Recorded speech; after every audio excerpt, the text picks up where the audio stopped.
மோடி நினைத்தாரோ அதை போலத்தான் இன்றைக்கு ஈரான் நாடு ஒரு ஆயுதம் வைத்திருக்கிறது என்கிற காரணத்தை சொல்லி அங்குதான் எரிவாயு இருக்கிறது, அங்குதான் பெட்ரோல் இருக்கிறது.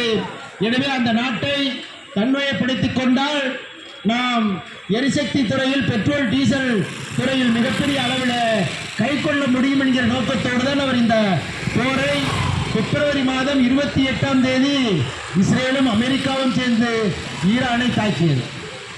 ஈரானை தாக்குகிற பொழுது, ஒரு போர் நடக்கிற பொழுது அதற்கு ஒரு நோக்கம் இருக்கிறது, அதற்கு ஒரு இறையாண்மை இருக்கிறது. ஆனால் இந்த போரில் இறையாண்மை இருக்கிறதா? மக்கள் பெரிய அளவில் பாதிக்கப்பட்டிருக்கிறார்கள். குறிப்பாக சொல்ல வேண்டும் என்று சொன்னால், ராஜேந்திரன் சொன்னதை போல 160 கிராமங்கள் கொல்லப்பட்டிருக்கிறார்கள். எனவே இதை பற்றியெல்லாம் மக்கள் மத்தியில் சொல்ல வேண்டிய அவசியம் கட்டாயம் இருக்கிறது. இன்றைக்கு கட்டுப்பாடு ஏன் வந்திருக்கிறது? ஈரானும் இஸ்ரேலும் அமெரிக்காவும் சண்டையிட்டுக் கொண்டால் பெட்ரோல் டீசல் கட்டுப்பாடு வருமா வராதா? சாதாரண மக்களுக்கு தெரியுமா தெரியாதா?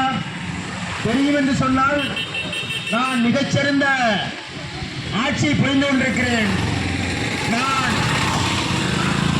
56 இன்ச்சு பார்வை கொண்ட மிகப்பெரிய தலைவன் என்று சொல்லிக் கொள்கிற மோடி அவர்கள் இதை பற்றி தெரியாதா?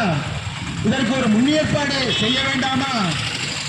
அப்படி சொல்லுகிற பொழுதுதான் எனக்கு முன்னால் சொன்னது ராதாகிருஷ்ணன் சொன்னதை போல 30% ரஷ்யாவில் இருந்து நீங்கள் ஆயிலை இறக்குமதி செய்து கொள்ளலாம் என்று யார் ஆணையிடுவது?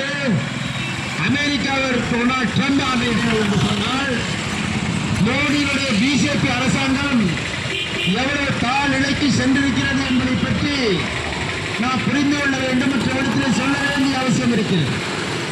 இதெல்லாம் மோடி அரசாங்கம் இன்றைக்கு மிகப்பெரிய அளவில் இந்த நாட்டிற்கு எதிரான அரசாங்கமாக, தொழிலாளர்களுக்கு எதிரான அரசாங்கமாக மாறிக்கொண்டிருக்கிறது.